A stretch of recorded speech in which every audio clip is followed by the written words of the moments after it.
J'étais debout à l'aube, les mains gercées et saignant à cause des produits chimiques agressifs, à récurer l'immense terrasse en dalles de leur domaine de luxe.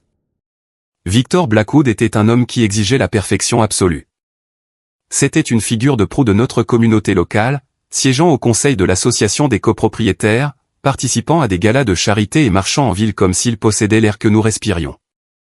Pour le monde extérieur, Victor et sa femme Eleanor étaient des saints. Ils étaient ce couple généreux au grand cœur qui avait accueilli un pauvre orphelin non désiré et lui avait donné un toit. C'était l'histoire qu'ils vendaient. La réalité était un film d'horreur que personne ne venait regarder de près. Lorsque la gifle a retenti sur la terrasse, elle fut sèche, nette et définitive. Ma tête a pivoté sur le côté. Un goût de cuivre a envahi ma bouche. Je me tenais là, un homme adulte de 28 ans, physiquement frappé devant des politiciens locaux, des partenaires commerciaux et des voisins. Mon frère adoptif, Julian, était appuyé contre un parasol chauffant, un sourire narquois aux lèvres, chuchotant quelque chose à sa fiancée snob, Chloé. Eleanor, la femme qui était censée être ma mère, sirotait simplement son champagne, l'air légèrement incommodé par la scène. Je n'ai pas pleuré.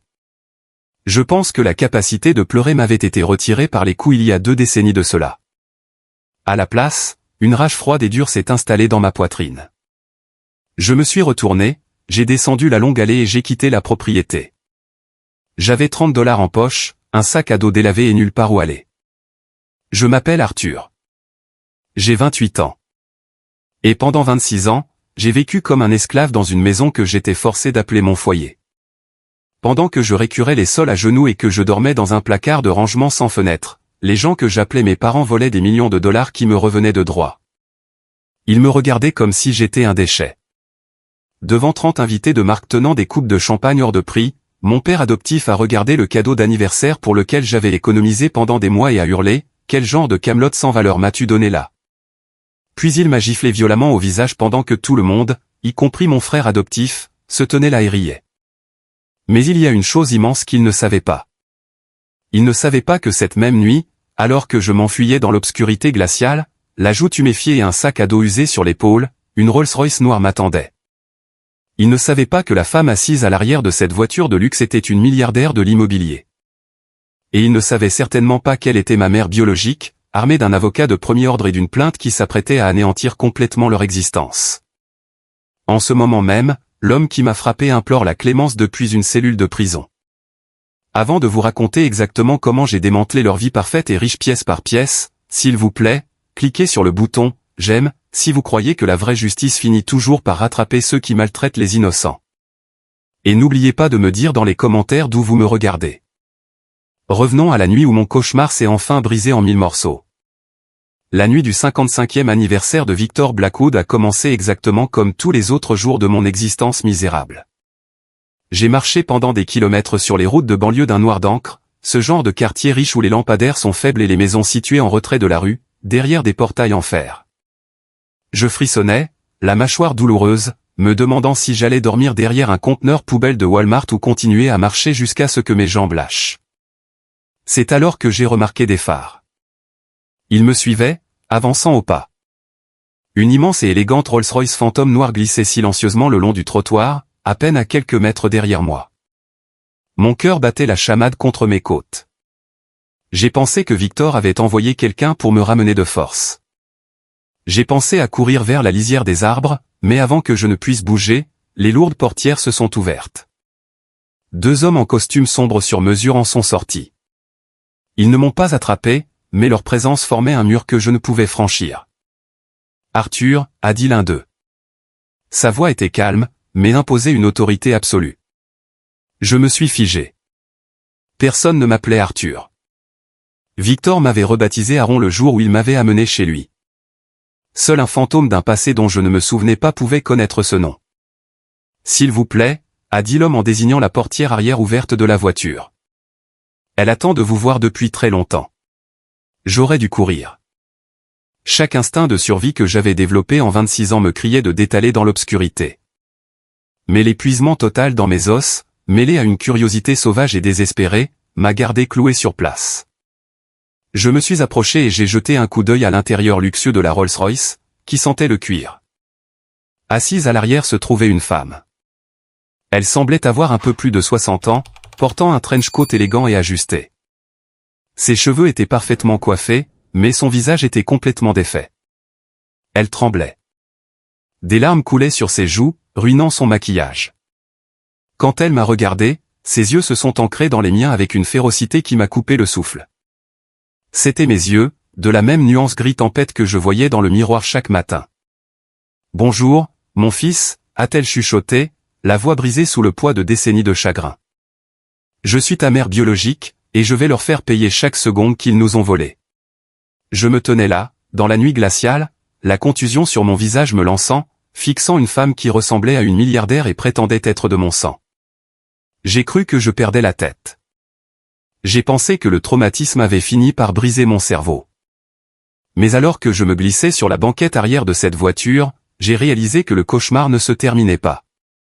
Il changeait simplement de forme, et cette fois, c'était moi qui tenais l'allumette. Mais pour comprendre pourquoi ces paroles m'ont frappé comme un train à grande vitesse, il faut comprendre l'enfer absolu que Victor Blackwood m'a fait subir. Je pensais que le pire était passé. Je me trompais si lourdement.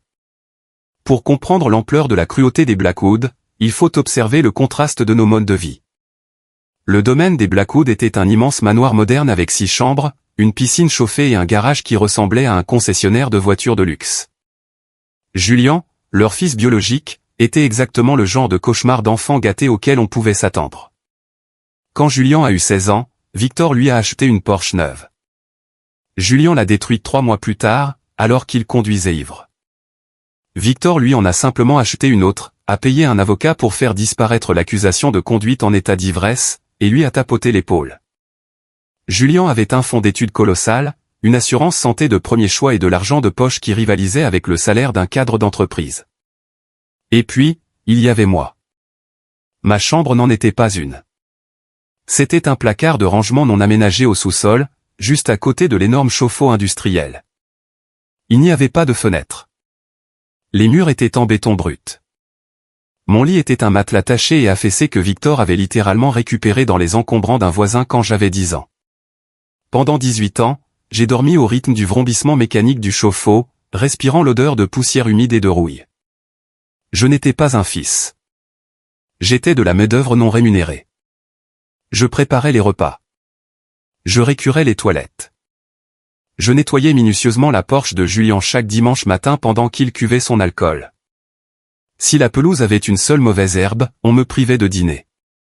Lors de nos grands dîners de Thanksgiving, alors que la famille élargie et les politiciens locaux s'asseyaient autour de la longue table de salle à manger en acajou pour manger de la dinde et boire du vin millésimé, j'étais dans la cuisine à laver les casseroles.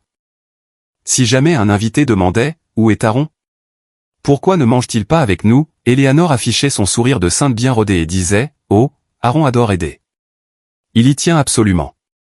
C'est sa façon de montrer sa gratitude pour tout ce que nous faisons pour lui. » La guerre psychologique était pire que le travail physique. Victor m'isolait systématiquement du monde. Je n'ai jamais été autorisé à passer mon permis de conduire. Je n'avais pas de passeport. Je n'avais même pas ma propre carte de sécurité sociale. Quand j'ai eu 18 ans et que j'ai demandé mes documents pour essayer de trouver un travail ou aller à l'université publique locale, Victor m'a ri au nez. Il m'a dit que j'étais mentalement incompétent, légalement dépendant et totalement incapable de survivre dans le monde réel. Et m'a lavé le cerveau pour me faire croire que j'étais un fardeau lent et inutile qui finirait sans abri et mort en une semaine sans sa charité. Mais le contrôle de Victor allait bien au-delà du simple fait de me maintenir dans l'ignorance. Quelques semaines avant son 55e anniversaire, il m'a convoqué dans son bureau à la maison. C'était une pièce dans laquelle je n'avais le droit d'entrer que pour la nettoyer. Elle sentait le cigare cher et le cuir. Victor était assis derrière son bureau massif, tapotant un stylo en argent contre une épaisse liasse de documents juridiques. « Assieds-toi, Aaron » a-t-il ordonné. Il a fait glisser les documents sur le bois verni. J'ai baissé les yeux vers l'épais dossier. Le titre en haut indiquait « Pétition pour la mise sous tutelle d'un adulte ». « Signe-le » a dit Victor d'un ton qui ne laissait absolument aucune place au débat. J'ai fixé le papier. J'avais 28 ans.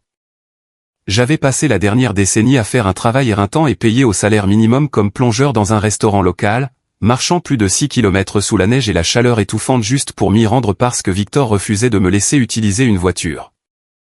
Je cachais mon maigre salaire dans une boîte de café rouillée sous une latte lâche du plancher de mon placard, car Victor surveillait le compte bancaire qu'il m'avait forcé à ouvrir. « Pourquoi dois-je signer cela ?» ai-je demandé, la voix à peine plus haute qu'un chuchotement. « Je suis un adulte. Je n'ai pas d'argent à te faire gérer. » Les yeux de Victor se sont assombris. Le leader communautaire charmant a disparu, remplacé par le tyran impitoyable que je connaissais si bien. « Tu signes parce que tu es un parasite ingrat », a-t-il sifflé en se penchant sur le bureau. « Tu signes parce que si tu ne le fais pas, je te jette à la rue avec pour seul bien les vêtements que tu as sur le dos. Tu n'as pas de diplôme universitaire. Tu n'as pas d'héritage. Tu n'existes même pas sur le papier sans moi. Considère cela comme ton loyer. » Je ne l'ai pas signé ce jour-là. Je lui ai dit que j'avais besoin de temps pour le lire. Il m'a regardé comme si j'étais un insecte, mais il a rangé les papiers. Ce petit acte de défi a été le début de la fin. J'étais désespéré, terrifié et incroyablement seul. J'avais besoin de parler à quelqu'un, de quelqu'un qui me dise que je n'étais pas fou. La seule personne en qui je pensais pouvoir avoir confiance était Lucas. Lucas était un cuisinier de ligne dans le restaurant où je travaillais. Il avait quelques années de plus que moi, était toujours prêt à faire une blague, et me proposait toujours la moitié de son repas de service. Au fil des ans, Lucas était devenu mon seul ami. Je lui ai parlé des papiers de tutelle. Je lui ai parlé du placard. Je lui ai dit à quel point j'avais peur de Victor. Lucas hochait toujours la tête avec sympathie, me tapotait l'épaule et disait « Mec, c'est tordu, mais Victor est un type puissant. Il connaît des juges. Il connaît des flics. Tu ne peux pas lutter contre lui, Aaron. Signe juste les papiers. Fais profil bas et reste en sécurité. C'est mieux que d'être à la rue. » Je l'ai cru. Je pensais que Lucas veillait sur moi, jusqu'à un mardi soir au restaurant. Lucas avait laissé son téléphone déverrouillé sur le comptoir de préparation pendant qu'il sortait à l'arrière pour une pause cigarette. Je me suis approché pour attraper un chiffon et l'écran s'est allumé avec un nouveau message texte. Je ne voulais pas espionner, mais le nom en haut de l'écran a glacé mon sang, Victor Blackwood. J'ai fixé l'écran. Mes mains ont commencé à trembler. J'ai pris le téléphone et j'ai fait défiler vers le haut. Il y avait des mois de messages, des années de messages. Lucas, Aaron demande encore comment obtenir un appartement. Je lui ai dit que les prix étaient trop élevés et qu'il ne serait pas approuvé sans historique de crédit. Victor, bien.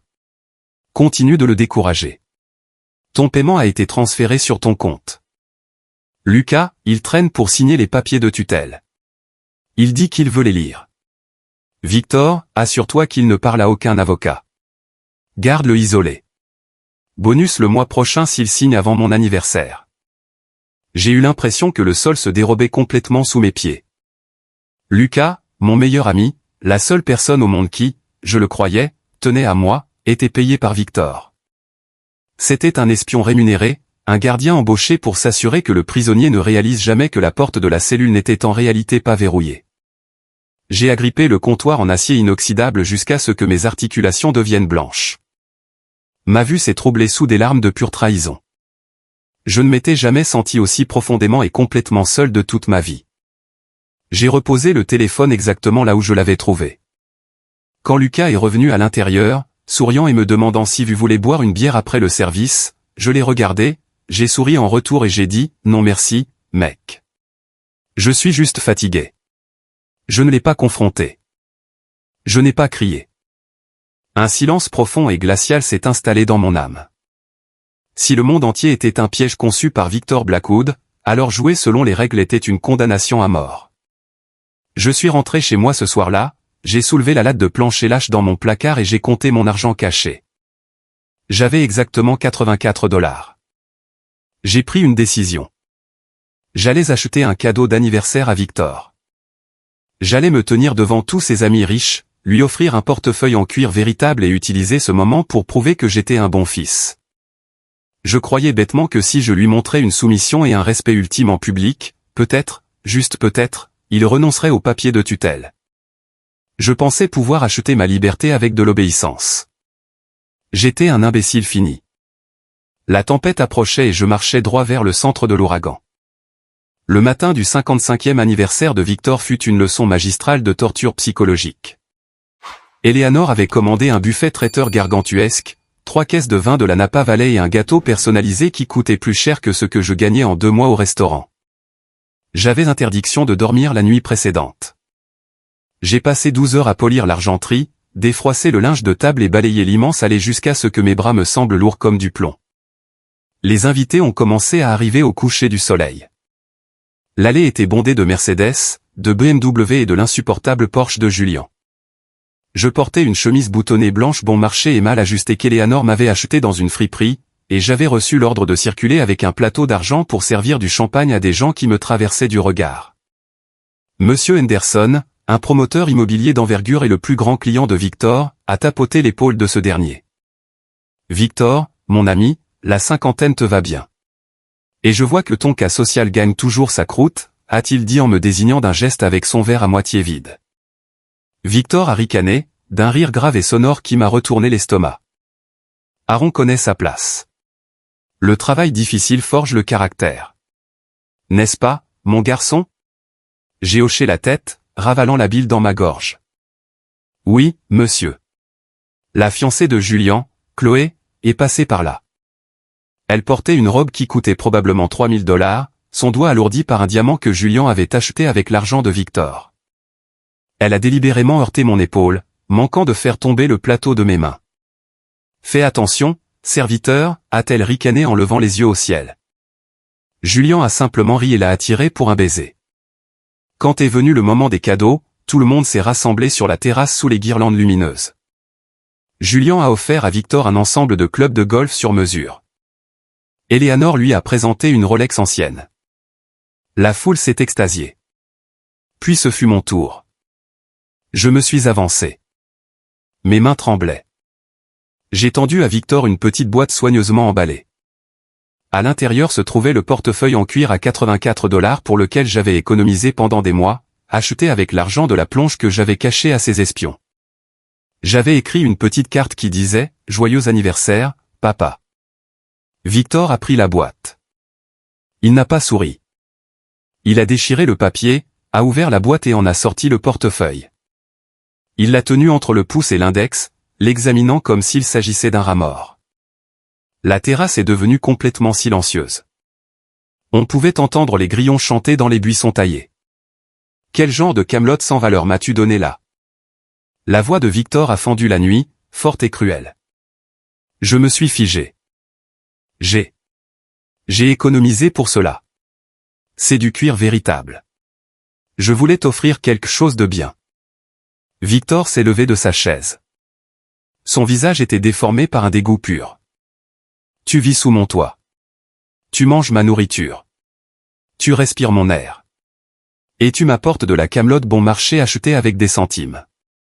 Il a jeté le portefeuille sur la terrasse en dalle. Même le chien a de meilleures friandises. Et puis il a levé la main. La gifle a retenti comme un coup de feu. Elle m'a complètement déséquilibré. J'ai percuté une table de jardin, projetant un plateau de verre en cristal qui se sont fracassés au sol. La douleur a irradié sur ma joue gauche, brûlante et aveuglante. J'ai levé les yeux depuis le sol. 30 personnes me fixaient. Pas une seule n'a bougé pour m'aider. Monsieur Henderson avait l'air légèrement mal à l'aise, mais il a bu une gorgée de son vin. Chloé a caché un sourire narquois derrière sa main. Julien avait l'air de s'ennuyer. Eleanor a soupiré comme si j'avais gâché la fête enseignant sur sa terrasse. Hors de ma vue, a grogné Victor en ajustant sa veste de costume coûteuse. Je n'ai pas dit un mot. Il me suis lentement relevé, le verre brisé crissant sous mes chaussures bon marché. J'ai regardé Victor. J'ai regardé Julien. J'ai regardé chacun d'eux. La peur qui m'avait contrôlé pendant 26 ans s'est simplement évaporée. Elle avait disparu, remplacée par une clarté froide et acérée. Je suis passé devant eux. Je suis descendu au sous-sol, j'ai attrapé mon sac à dos, j'y ai fourré mes quelques vêtements usés et j'ai soulevé la latte du plancher. J'ai pris les derniers $30 que j'avais. Mais avant de partir, j'ai glissé ma main profondément au fond du placard, derrière l'isolant, et j'en ai sorti une enveloppe Kraft délavée. J'avais trouvé cette enveloppe 6 mois auparavant dans un sac poubelle que Victor m'avait dit de jeter. Elle portait le sceau officiel du département des services sociaux de Virginie. À l'intérieur se trouvait un document partiellement censuré avec le titre « Résumé mensuel des versements d'aide à l'adoption ». Il portait mon faux nom, Aaron Blackwood. Je ne savais pas ce que cela signifiait, mais je savais que Victor me l'avait caché, alors je l'avais gardé. Je l'ai fourré dans mon sac à dos et j'ai franchi la porte d'entrée, ce qui me ramène à cette route sombre, ce vent glacial et cette Rolls-Royce noire. J'étais assis sur le siège en cuir moelleux, fixant la milliardaire en larmes qui prétendait être ma mère. Mon nom est Evelyn Sterling, a-t-elle dit, sa voix tremblante mais reprenant des forces. Et voici Marcus Vance, mon conseiller juridique principal. L'homme assis sur le siège passager avance et retournait. Il ressemblait à un requin en costume sur mesure. Il m'a salué d'un hochement de tête. Arthur, c'est un profond privilège de vous rencontrer enfin. Je ne comprends pas, ai-je chuchoté, serrant mon sac à dos contre ma poitrine. Victor m'a adopté. J'étais un orphelin. Mes parents m'ont abandonné. Evelyn a laissé échapper un sanglot qui semblait la déchirer depuis des décennies. Non, mon bébé. Non, nous ne t'avons jamais abandonné. Marcus a ouvert une épaisse mallette en cuir sur ses genoux et en a sorti une photographie. Il me l'a tendue. C'était une vieille photo légèrement délavée. Elle montrait une Evelyn plus jeune, rayonnante et souriante, holding un bambin aux yeux gris saisissants. À côté d'elle se tenait un homme au sourire bienveillant. « C'est toi » a dit Evelyn en effleurant le bord de la photo. « Tu avais 2 ans. Ton père et moi rentrions de vacances en famille. Il pleuvait. Un camion de livraison commerciale a franchi le terre-plein central de l'autoroute et nous a percutés de plein fouet. Elle s'est interrompue, essuyant une larme, la mâchoire serrée. Ton père a été tué sur le coup. J'ai été éjecté du véhicule. J'ai subi de multiples fractures de la colonne vertébrale, un grave traumatisme crânien et je suis tombé dans un coma qui a duré 6 mois. Quand les secouristes sont arrivés, ils t'ont trouvé sur la banquette arrière, miraculeusement indemne.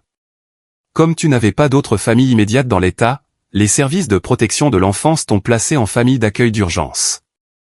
Marcus est intervenu, d'une voix clinique mais teintée d'une colère à peine contenue. C'était censé être temporaire, juste le temps que votre mère se réveille. Mais quand Evelyn est enfin sortie du coma et a terminé des mois de rééducation physique éreintante, elle s'est adressée à l'État pour te ramener à la maison. Marcus s'est penché en avant, les yeux rivés sur les miens. Ils lui ont dit que tu avais disparu. Ils lui ont dit qu'un travailleur social nommé Léonard Grubb s'était occupé de ton dossier.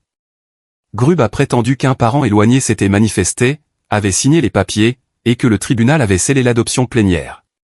Tu as disparu dans le système. Ta mère a dépensé des millions de dollars, engagé d'innombrables enquêteurs privés et s'est battue devant la Cour suprême de l'État pendant 26 ans pour tenter de lever le sceau de ces dossiers afin de te retrouver. Je suis resté assis là, l'esprit embrumé, essayant de mesurer l'ampleur du mensonge dans lequel j'avais vécu. Mais Victor. Comment Victor m'a-t-il eu? J'ai ouvert la fermeture éclair de mon sac à dos, les mains tremblant de manière incontrôlable. J'ai sorti l'enveloppe Kraft froissée que j'avais sauvée de la poubelle. J'ai trouvé ceci. Je ne sais pas ce que c'est, mais il y a mon nom dessus. Marcus a pris l'enveloppe. Il a sorti le document, a allumé la petite liseuse du plafonnier de la voiture et a parcouru la page. J'ai observé son visage, le calme professionnel de l'avocat s'est brisé une fraction de seconde, remplacé par un dégoût pur et simple. Arthur, a dit doucement Marcus, c'est un registre d'allocation d'adoption. L'État a versé à Victor et Eleanor Blackwood environ 810 $ chaque mois pour s'occuper de toi. Il a fait le calcul de tête. Cela représente près de 250 000 $ sur l'ensemble de ta vie. Ils ne t'ont pas adopté par charité. Ils t'ont adopté pour toucher un chèque. J'ai pensé aux placards sans fenêtre, aux matelas moisis, aux vêtements de pacotille, aux années de travail éreintant pendant que Julien conduisait une Porsche. Ils avaient volé ma mère, volé mon identité, puis facturé le gouvernement pour le privilège de me garder comme esclave. Mais alors que la Rolls-Royce s'éloignait du trottoir, laissant derrière elle ce quartier riche et pourri, Marcus a regardé un message sur son téléphone, et son expression est devenue extrêmement sérieuse. Evelyn, a dit Marcus. L'inspecteur Simmons vient de nous envoyer l'audit financier final des comptes de l'entreprise de Victor Blackwood. Marcus s'est retourné vers moi. Arthur, l'allocation mensuelle de l'État n'était que de l'argent de poche pour un homme comme Victor. Nous venons de découvrir la véritable raison pour laquelle il te gardait enfermé. Et c'est pire que tout ce que nous aurions pu imaginer. Je pensais que le pire était passé. Je me trompais si lourdement. Evelyne nous a installés dans la suite pentouse de l'hôtel Four Seasons, en plein centre-ville. Pour la première fois en 26 ans, j'ai pris une douche chaude dans une salle de bain en marbre, et non devant l'évier moisi d'un sous-sol. J'ai enfilé des vêtements que Evelyne m'avait achetés, un pull en cachemire doux et un jean ajusté. Je me suis tenu devant le miroir sans fin et j'ai fixé l'homme qui me faisait face. L'échymose sur ma joue prenait une teinte violette sombre et vilaine. Pour la première fois de ma vie, je me tenais droit. Je ne ressemblais plus à un domestique. Je ressemblais à un homme qui se préparait à faire la guerre. Le lendemain matin, nous nous sommes rendus dans une clinique privée de haute sécurité. Un technicien en blouse impeccable a prélevé un échantillon de salive à l'intérieur de ma joue pour un test ADN. Evelyne m'a tenu la main pendant tout le processus. Sa prise était serrée, désespérée, comme si elle avait peur que je me volatilise si elle me lâchait. La clinique a promis des résultats accélérés sous 48 heures. Pendant que nous attendions, le calme plat de la tempête s'est installé sur le Pentouse. C'était un silence terrifiant et magnifique avant la destruction absolue que nous étions sur le point de déclencher. Cet après-midi-là, on a frappé à la lourde porte en chêne de la suite. Marcus est entré, suivi d'un homme grand aux larges épaules portant 2 énormes cartons d'archives remplis de documents. « Arthur, voici l'inspecteur Simons », a dit Marcus.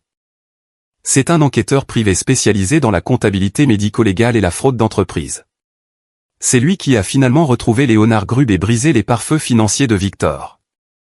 Simons a posé les lourdes boîtes sur la table de salle à manger en verre massif et a commencé à disposer des documents, des relevés bancaires, des requêtes judiciaires, des virements bancaires.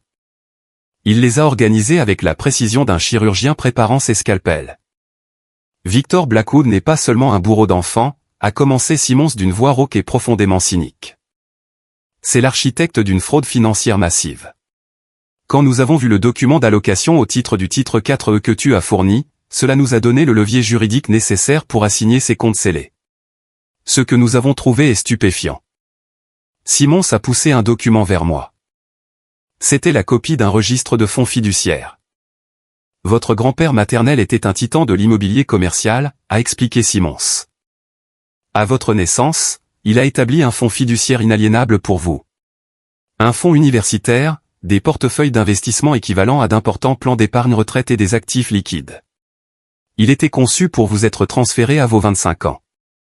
La valeur totale de cet héritage s'élevait à plus de 12 millions de dollars. J'ai arrêté de respirer. 12 millions de dollars. J'avais caché 84 dollars dans une boîte de café rouillé. Marcus est intervenu, la voix vibrante de colère. Victor a réalisé que s'il t'adoptait, il deviendrait ton tuteur légal. Et en tant que tutre, en vertu de certaines lois d'État obscures et à l'aide de faux documents, il pouvait demander au tribunal de gérer le fonds fiduciaire pour ton bien-être et ton éducation. Il avait besoin que tu disparisses rapidement sous sa garde, a dit Simons, montrant du doigt un virement bancaire surligné. Alors, il a trouvé Léonard Grubb, un travailleur social corrompu criblé de dettes de jeu. Victor a viré 50 000 dollars à Grubb depuis un compte offshore. Grubb a entièrement falsifié tes documents d'adoption, contourné toutes les vérifications d'antécédents et scellé le dossier pour que ta mère ne puisse jamais te retrouver. J'ai fixé les documents. La pure malveillance calculée de la chose me donnait le vertige. Il avait volé 12 millions de dollars. Il ne s'est pas contenté de les voler, il les a blanchis, a corrigé Marcus. Au cours des 26 dernières années, Victor a lentement vidé ton héritage par le biais de sociétés écrans déguisées en dépenses d'entretien et en frais de gestion de placement. Il a utilisé ton argent pour acheter son immense domaine. Il a utilisé ton argent pour financer son entreprise. Il a utilisé ton argent pour acheter la Porsche de Julian, payer ses études dans une prestigieuse université et s'offrir les diamants d'Éléanore. Ta vie d'esclave dans un placard était la couverture parfaite. Si tu n'avais pas de voiture, pas d'éducation et aucun contact extérieur, tu ne dépensais jamais d'argent, lui laissant la totalité des 12 millions à siphonner. Et les papiers de tutelle qu'il a essayé de me forcer à signer? Ai-je demandé d'une voix dangereusement calme.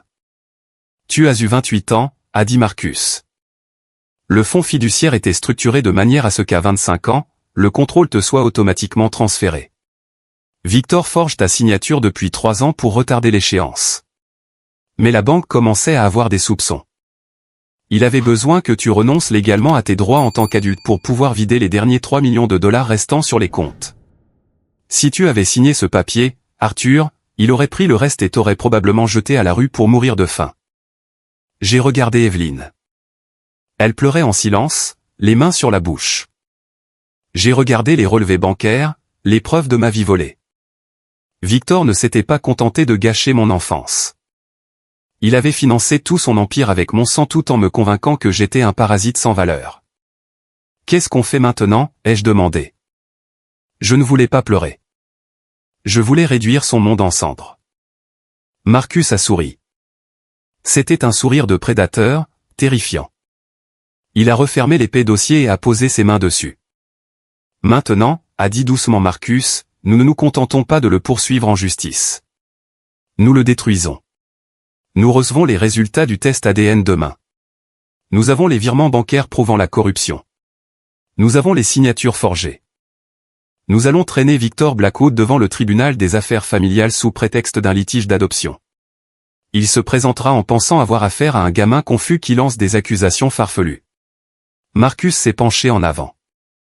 Et puis, devant un juge, nous allons lui abattre les relevés financiers, les accusations de fraude et l'enquête du FBI sur la tête.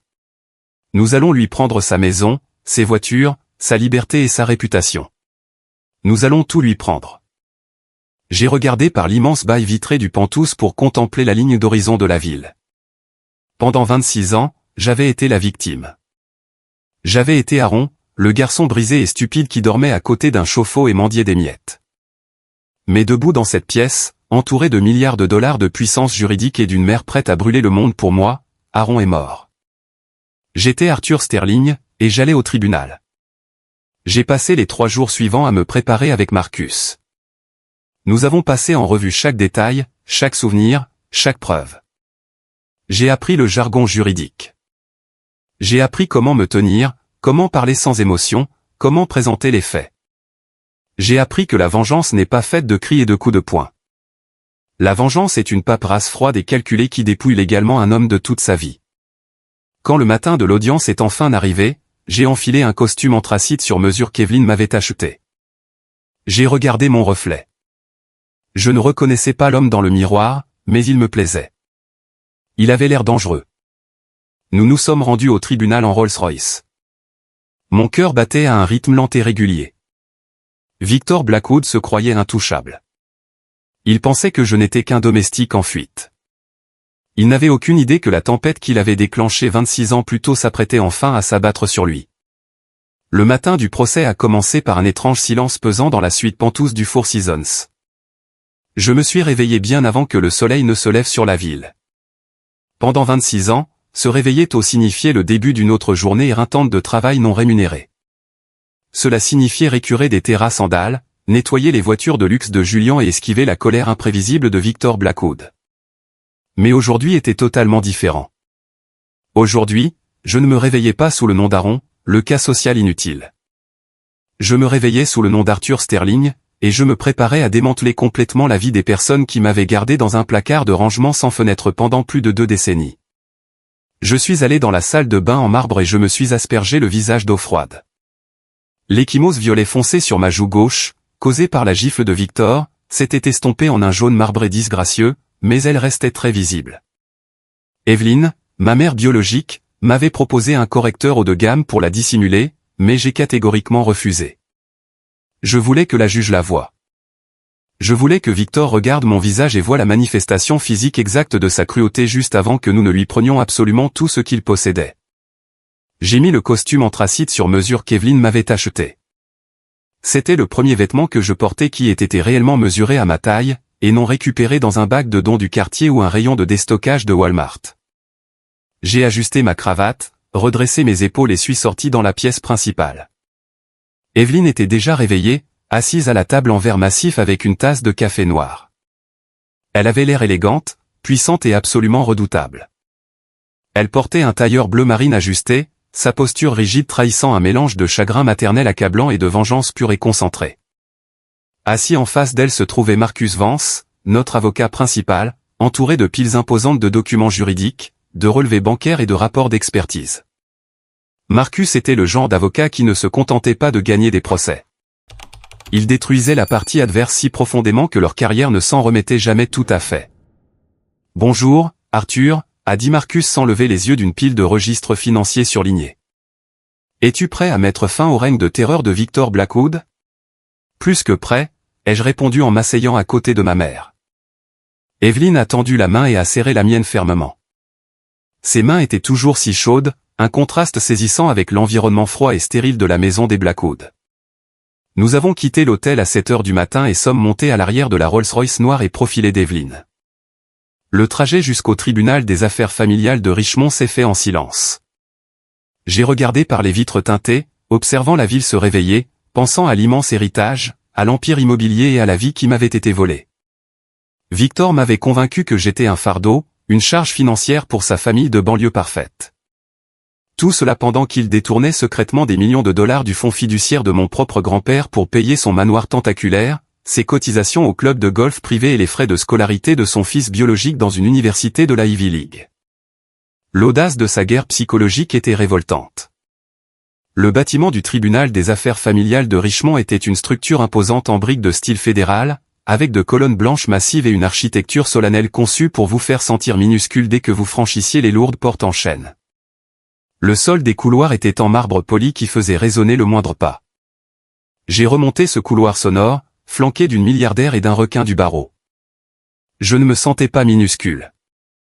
Je me sentais comme une force de la nature impossible à arrêter. Nous avons pris place à la table des défendeurs dans la salle d'audience 4B. La pièce sentait la cire pour bois ancienne et l'air renfermé.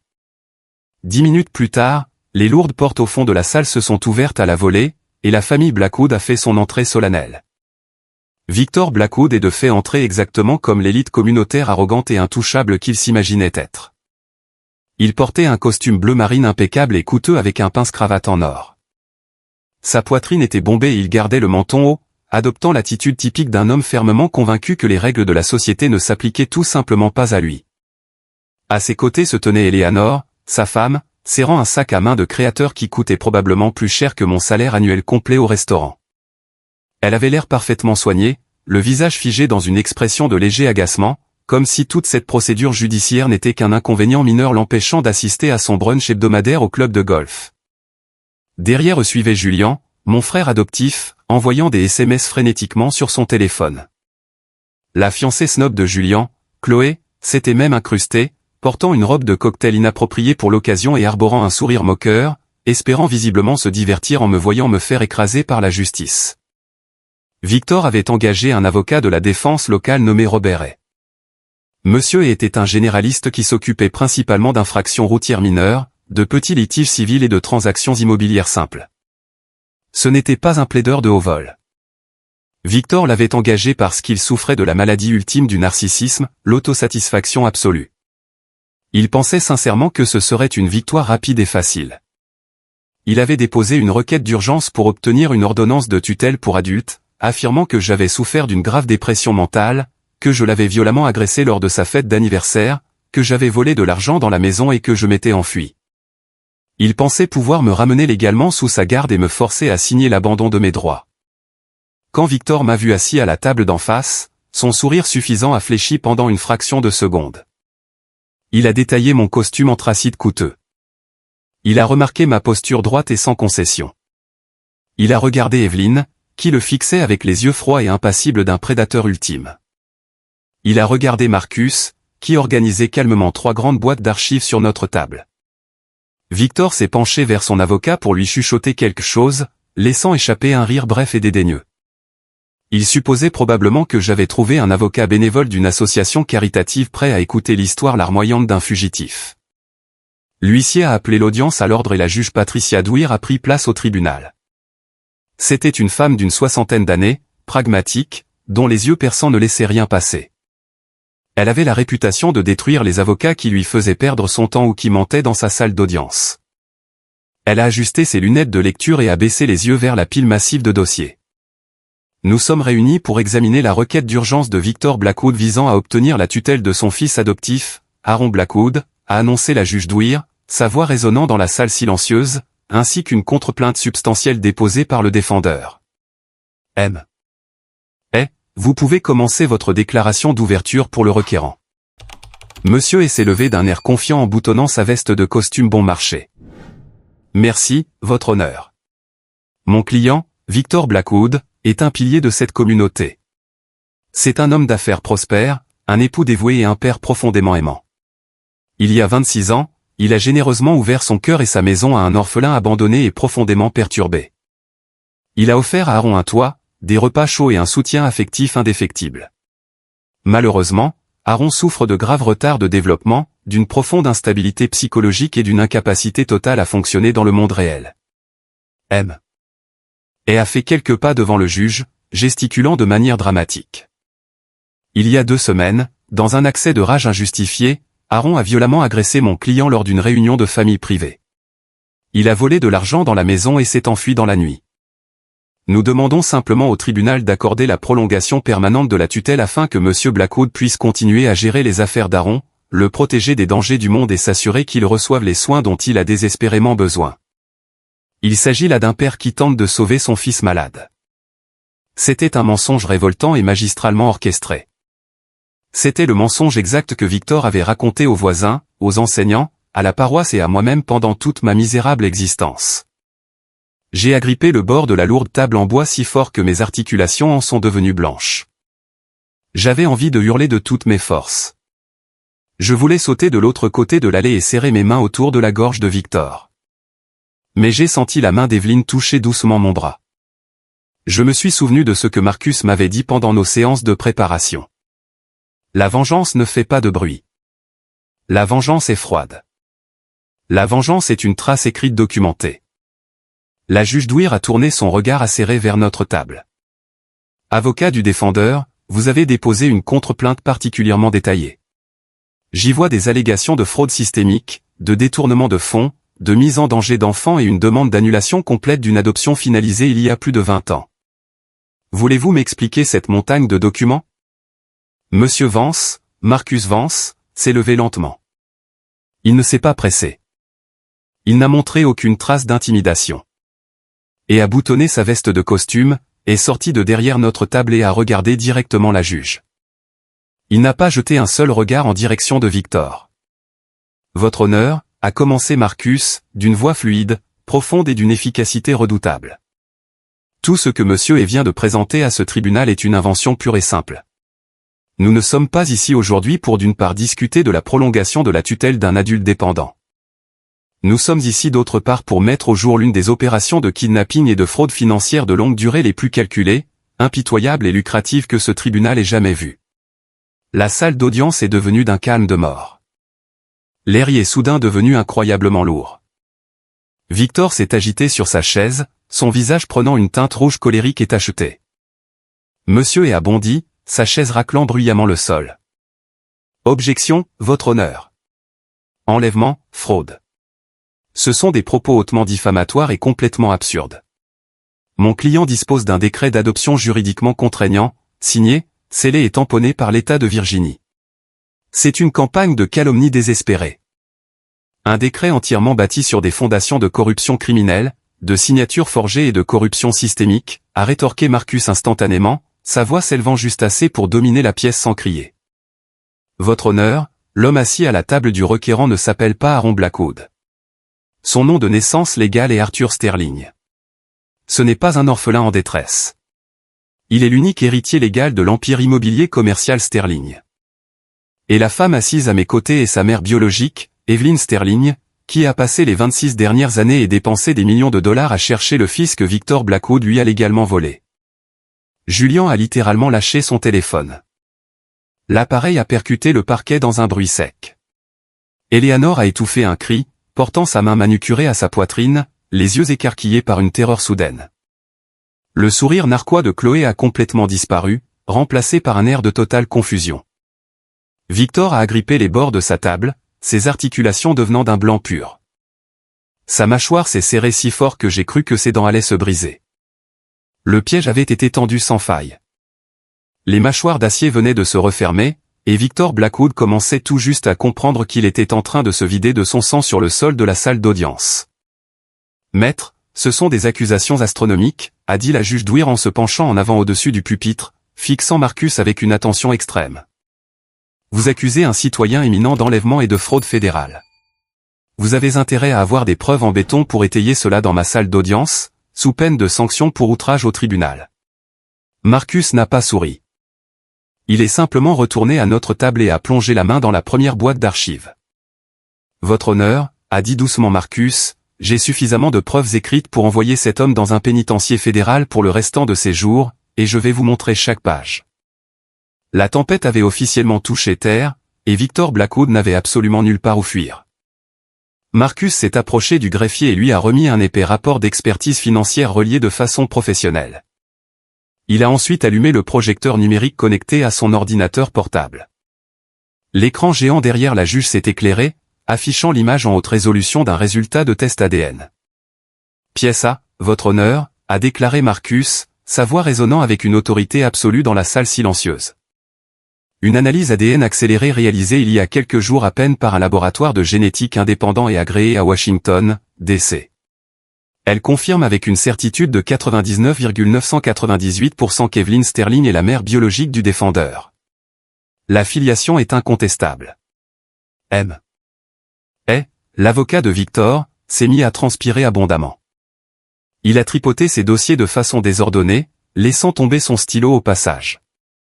Votre honneur, l'ADN n'invalide pas une adoption légale. Même si elle est la mère biologique, ses droits parentaux ont été légalement révoqués lorsque l'État a confié Aaron à la garde de mon client. Le système a traité les documents. C'est un dossier clos. Ce qui m'amène précisément à la pièce B, a poursuivi Marcus, ignorant complètement la panique de l'avocat de la défense. Il a cliqué sur un bouton de sa télécommande. L'écran a changé pour afficher la copie scannée des documents de placement d'adoption datant de 26 ans. Voici le document qui est censé avoir transféré Arthur dans le système de placement familial de l'État, signé par un travailleur social spécifique nommé Leonard Grubb. Ce document prétend qu'Evelyn Sterling avait définitivement abandonné l'enfant et renoncé volontairement à tous ses droits parentaux.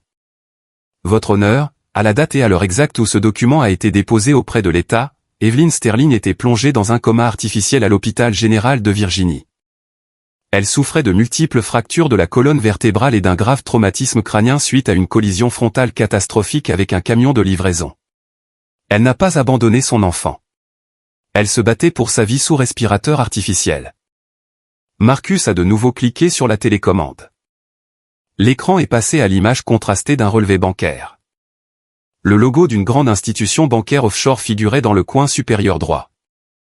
Voici le relevé financier personnel de Victor Blackwood pour le mois exact où l'adoption a été finalisée, a déclaré Marcus en marchant lentement et méthodiquement devant la table de la défense. Veuillez noter le virement bancaire surligné d'un montant exact de $50 000. Le compte destinataire appartient à nul autre que Leonard Grubb, le travailleur social chargé du dossier. Monsieur Blackwood n'a pas passé de vérification rigoureuse de ses antécédents. Il n'est pas passé par les voies légales ou les listes d'attente. Il a acheté le fil de ma cliente pour $50 000 en liquide, intraçable. Victor a frappé violemment du poing sur la table. Il ne pouvait plus contenir sa rage. Le masque soigneusement élaboré du leader communautaire parfait et généreux s'est complètement brisé, révélant le monstre absolu qu'il était en réalité. C'est un mensonge. Vous avez piraté mes comptes privés. C'est un coup monté illégal, a hurlé Victor, pointant un doigt tremblant et furieux vers moi. J'ai recueilli ce déchet de la rue ingrat quand personne d'autre ne voulait de lui. Je lui ai donné un foyer. Je l'ai nourri. Je lui ai mis des vêtements sur le dos. Tu m'as donné un placard de rangement sans fenêtre à côté d'un chauffe-eau bruyant et qui fuyait. Ai-je répliqué en criant à mon tour. Je n'avais cure du décorum de la salle d'audience à ce moment-là. Je me suis levé, frappant moi aussi sur la table de mes deux mains. La colère toxique de 26 ans a jailli de ma poitrine. Tu m'as forcé à dormir sur un matelas de décharge. Tu m'as refusé des soins médicaux de base. Tu m'as isolé du monde. Tu as volé mes salaires et tu m'as frappé comme un chien devant tes amis riches. Tu ne m'as pas donné un foyer. Tu m'as jeté en prison. Silence, a hurlé la juge Dwyer en frappant à plusieurs reprises avec son marteau de bois. Monsieur Blackwood, si vous avez un autre éclat dans ma salle d'audience, je demanderai aux policiers armés de vous menotter à cette chaise et de vous bâillonner. Asseyez-vous immédiatement. Victor s'est rassis, la poitrine haletante, le visage d'une teinte effrayante de violet marbré. Monsieur avait l'air de vouloir se glisser sous la lourde table en bois pour disparaître. Il était complètement dépassé par les événements. Il s'attendait à plaider au sujet d'un adulte dépendant en difficulté, pas à défendre un dossier d'enlèvement de grande envergure et de corruption fédérale. Mais Marcus n'avait pas fini. Il était loin d'avoir fini. Votre honneur, les violences atroces sur enfants et la corruption d'un agent de l'État ne sont que l'introduction, a dit doucement Marcus, sa voix descendant d'un ton pour devenir un murmure dangereux qui forçait toutes les personnes présentes dans la pièce à se pencher en avant. La véritable question ici concerne le mobile. Pourquoi un homme riche et respecté se donnerait-il un mal si illégal pour acheter un enfant au marché noir, pour ensuite le traiter comme un esclave non payé pendant 2 décennies? La réponse à cette question constitue la pièce C. Marcus a cliqué sur la télécommande. L'écran a affiché un tableur financier gigantesque et complexe. C'était le registre principal du fonds fiduciaire de la famille Sterling. Les chiffres à l'écran étaient si astronomiques qu'ils semblaient irréels. Le grand-père maternel d'Arthur Sterling était un géant de l'immobilier commercial avant son décès inattendu. Il a établi un fonds fiduciaire irrévocable en faveur de son unique petit-fils. Ce fonds contenait un portefeuille massif d'actifs immobiliers commerciaux, d'actions d'entreprises très lucratives, d'actifs liquides et de structures équivalentes à de grands plans d'épargne retraite de cadres. La valeur totale du fonds au moment de l'enlèvement était de 12 millions de dollars. Le fonds était légalement conçu pour transférer le contrôle total à Arthur lorsqu'il atteindrait ses 25 ans. Mais il y avait une faille critique. Si Arthur était considéré comme un mineur dépendant, son tuteur légal aurait le pouvoir de signature exclusif sur les décaissements de ses fonds pour son entretien et son bien-être. Marcus s'est dirigé directement vers la table de Victor, regardant avec un dégoût absolu l'homme qui m'avait tourmenté durant toute mon existence. Victor Blackwood était un analyste financier junior au sein du cabinet de gestion de patrimoine chargé de ce fonds, a expliqué Marcus à la juge, exposant la chronologie des faits à la perfection. Il a vu l'argent. Et a vu la mère dans le coma. Il a vu l'opportunité.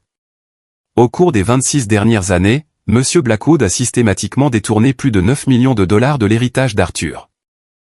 Il a fait transiter ces sommes par des sociétés écrans complexes pour acheter son domaine tentaculaire, financer son style de vie luxueux au club privé, se verser un salaire colossal, s'offrir des véhicules de luxe et payer des études entièrement financées dans une prestigieuse université pour son fils biologique. Julien a laissé échapper un soupir bruyant et pathétique depuis le public. « Attendez, ma Porsche » a-t-il bafouillé, regardant son père avec une panique totale, la voix brisée. « Papa, de quoi est-ce qu'il parle? Mes frais d'université? Tu as dit que ça venait de tes investissements. Tu as dit que tu avais gagné cet argent. » Chloé, assise à côté de Julien, avait l'air physiquement malade. Elle a dévisagé Julien, puis Victor, réalisant soudain qu'elle ne se mariait pas dans une dynastie fortunée, mais dans une famille criminelle et en faillite qui s'apprêtait à tout perdre.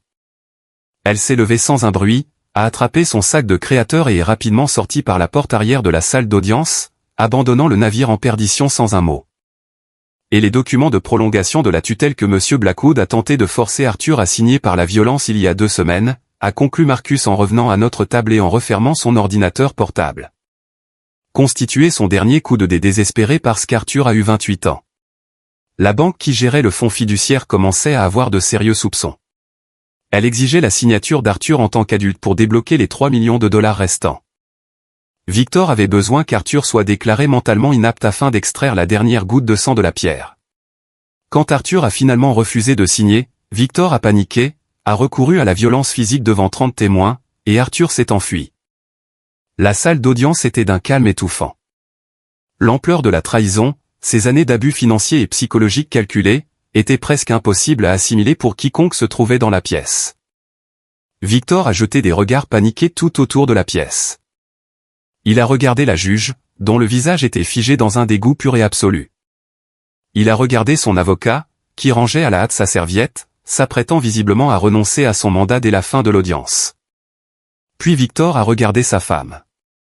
Eleanor était restée parfaitement immobile pendant tout ce temps. Son visage était livide. C'était une femme qui accordait plus d'importance à son statut social, à ses abonnements au country club, à ses bijoux coûteux et à sa réputation irréprochable qu'à n'importe quoi d'autre. Elle savait pour les maltraitances. Elle savait pour le placard à côté du chauffe-eau. Mais en regardant les documents financiers projetés sur l'écran, la réalité de la fraude électronique fédérale, du détournement de fonds et d'une poursuite massive du FBI a fini par pénétrer son esprit. Elle a compris avec terreur qu'elle risquait de passer le reste de ses jours dans une prison fédérale pour femmes. Et Eleanor Blackwood n'était pas une femme loyale. C'était une survivante égoïste. « Votre honneur » a soudain dit Eleanor, la voix tremblante mais perçant le silence de mort. Victor a tourné brusquement la tête vers elle, le regard furieux et trahi. « Eleanor, ferme ta bouche » a-t-il sifflé entre ses dents serrées, en essayant de lui attraper le bras. Eleanor s'est levée rapidement, se dégageant de son emprise. Elle n'a pas regardé Victor. Elle a plongé la main au fond de son sac à main de créateur coûteux. Ses mains tremblaient tellement qu'elle arrivait à peine à saisir l'objet. Elle en a sorti un petit coffre-fort en fer lourd. Elle a composé une combinaison à 4 chiffres, a ouvert le couvercle et en a extrait un vieux document jauni muni d'un sceau officiel en relief. Je veux coopérer avec le tribunal, a bafouillé Eleanor, des larmes coulant sur son visage, gâchant son maquillage coûteux. Je veux demander formellement l'immunité juridique totale. Victor m'a dit que c'était juste une faille financière légale. Il m'a dit que cet argent nous revenait de droit parce que nous élevions le garçon. Je ne savais pas pour la corruption. Je ne savais pas qu'il avait payé ce travailleur social 50 000 $, mais j'ai gardé ceci. Il m'a dit de le brûler dans la cheminée il y a 20 ans, mais je l'ai gardé caché dans le coffre mural. Elle a brandi le document, sa main tremblante. C'est l'acte de naissance original d'Arthur, le vrai, celui de l'hôpital. Victor en a falsifié un faux pour obtenir le passeport et les comptes bancaires au nom d'Aaron. Mais voici le vrai. Je témoignerai contre lui devant le tribunal fédéral. Je vous dirai tout ce qu'il a fait avec les comptes offshore. S'il vous plaît, je vous en supplie, ne m'envoyez pas en prison. Je veux divorcer. Je ne veux plus rien avoir à faire avec lui. Victor s'est jeté sur elle. Il a projeté tout le poids de son corps par-dessus la table de la défense, ses mains cherchant désespérément la gorge d'Eleanor, hurlant comme un animal blessé. Espèce de stupide traîtresse. Policier, maîtrisez cet homme immédiatement, a hurlé la juge Dwyer en se levant d'un bond. 2 grands agents de sécurité armés ont plaqué Victor au sol avant qu'il ne puisse atteindre sa femme. Ils lui ont vigoureusement immobilisé les bras derrière le dos et lui ont écrasé le visage contre le parquet. Le bruit métallique et sec des lourdes menottes en acier qui se refermaient a résonné dans la salle d'audience. Julian pleurait maintenant ouvertement dans le public, cachant son visage dans ses mains. Je suis resté là, debout, à regarder l'homme qui m'avait terrorisé, affamé et battu pendant 26 ans, plaqué au sol avec une lourde botte de policier sur le dos. Le monstre était à terre. L'empire de mensonges s'était effondré, et la vérité m'avait enfin libéré. Mais les conséquences de cette vérité allaient modifier à jamais le cours de nos vies. La juge Patricia Dwyer n'a pas ordonné de suspension de séance. Elle ne s'est pas retirée dans son bureau pour délibérer. Les preuves présentées étaient si incroyablement concrètes et la trahison si absolue qu'elle n'a pas eu besoin d'une seule seconde pour prendre sa décision. Elle a regardé, depuis son pupitre surélevé, Victor Blackwood, qui avait été rudement remis sur sa chaise par les agents armés. Son costume bleu marine sur mesure était froissé et couvert de poussière. Sa cravate était déchirée et son visage avait perdu sa couleur arrogante et intouchable. Il ressemblait exactement à ce qu'il était, un criminel pitoyable et brisé. En 30 ans de carrière dans cet état à traiter des affaires de droit de la famille et de garde d'enfants, a déclaré la juge Dwyer, sa voix tremblante d'une sainte colère, j'ai rarement vu un cas d'une cupidité aussi calculée, malveillante et cruellement dévastatrice. M. Blackwood, vous avez volé un enfant à une mère endeuillée qui luttait pour sa vie sur un lit d'hôpital. Vous avez volé un héritage financier colossal à un jeune homme qui vous faisait confiance. Et vous l'avez soumis à des décennies de tortures psychologiques et physiques extrêmes pour financer votre propre vanité et vos ambitions professionnelles. Elle a saisi son lourd marteau de bois. Le tribunal ordonne immédiatement que l'adoption frauduleuse d'Arthur Sterling par Victor et Eleanor Blackwood soit déclarée nulle et non avenue ab initio. Pour l'État de Virginie, cette adoption n'a jamais existé légalement. De plus, j'ordonne le gel immédiat de tous les actifs personnels et d'entreprise, des biens immobiliers et des comptes bancaires liés à la famille Blackwood. Un mandat de restitution complet ordonné par le tribunal est en vigueur pour récupérer les fonds fiduciaires volés. Chaque centime que vous avez volé sera restitué. Elle a regardé directement Marcus Vance, lui adressant un bref hochement de tête respectueux. Maître, excellent travail. Je renvoie officiellement l'ensemble de ce dossier, ainsi que les registres financiers, les rapports ADN et le témoignage sous serment de Madame Blackwood, au Federal Bureau of Investigation et au bureau du procureur. M. Blackwood, vous ne rentrerez pas chez vous aujourd'hui. Vous allez être transféré directement de cette salle d'audience vers un centre de détention fédéral dans l'attente d'une mise en accusation par un grand jury pour fraude électronique massive, détournement de fonds d'entreprise, enlèvement, mise en danger d'enfants et corruption d'un agent de l'État. Le marteau est tombé. Le coup a été assourdissant. C'était le bruit d'un cauchemar de 26 ans qui prenait enfin fin. C'était le bruit de mes chaînes qui se brisaient.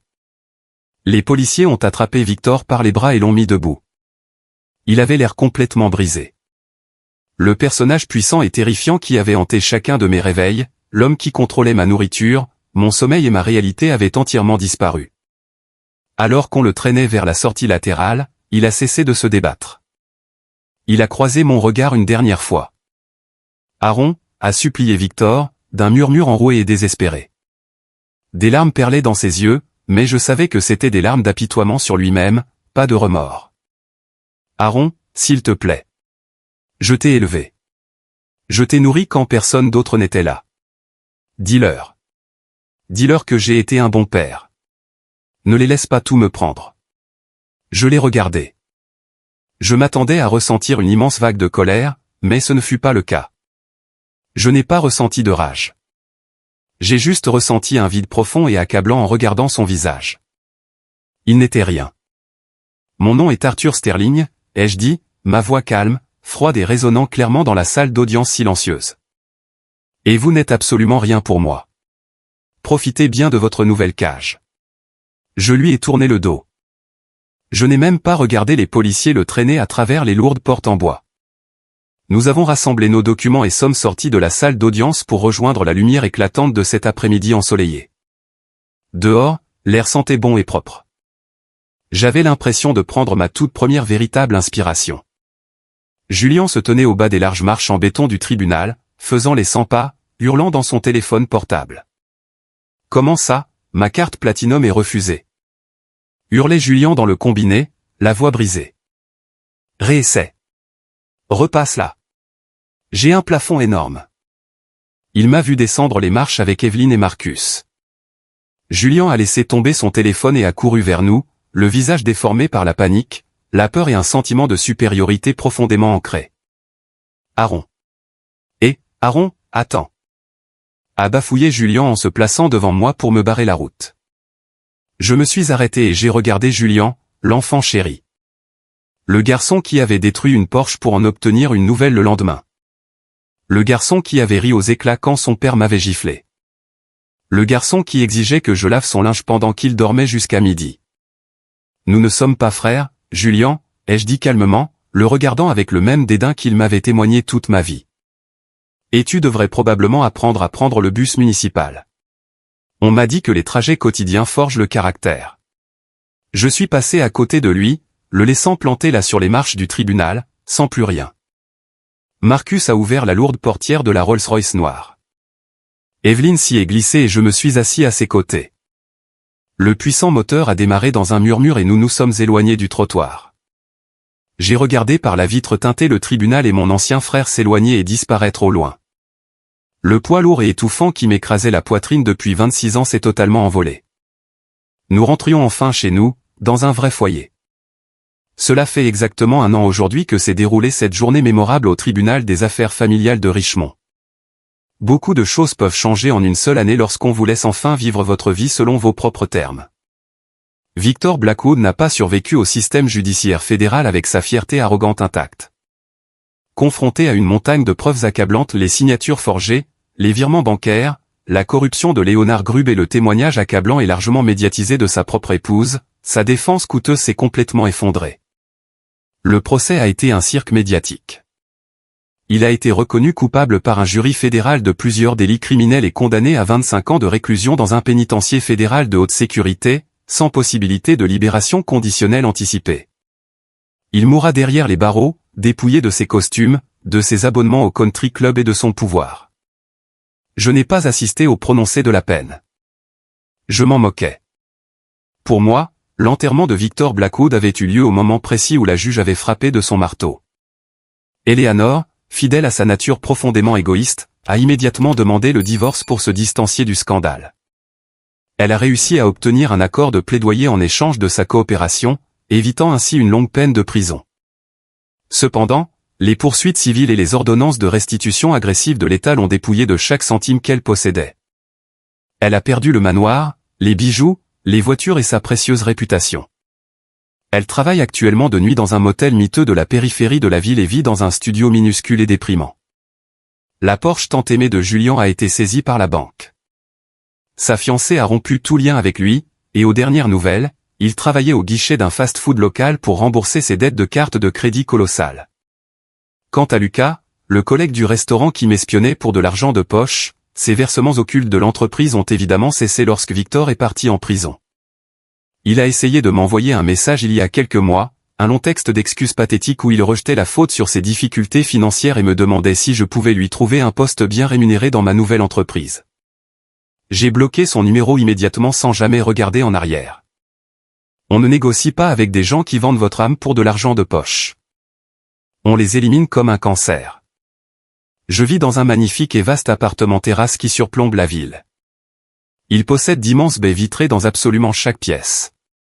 Après avoir passé toute ma vie à dormir dans une boîte en béton sombre à côté d'un chauffe-eau, j'ai besoin de voir le soleil. J'ai besoin de voir l'horizon. J'ai besoin de savoir chaque matin que le monde est ouvert et m'attend. L'argent du fonds fiduciaire de mon grand-père a été entièrement récupéré. Mais je ne me suis pas contenté de me reposer sur cet immense héritage pour vivre. Je me suis mis au travail. Evelyne, mon incroyable mère, m'a pris sous son aile. Elle m'a appris les rouages complexes de l'immobilier commercial.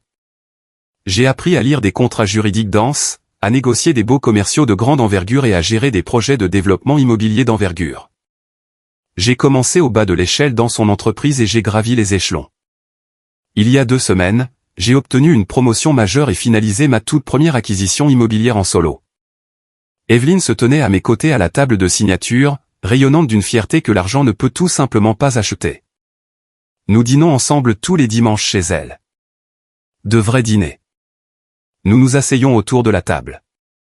Nous parlons de nos journées. Nous rions. Et personne n'est forcé de faire la vaisselle dans un silence terrifiant. Le profond traumatisme psychologique ne disparaît pas par magie. On n'efface pas 26 ans d'abus systématiques du jour au lendemain.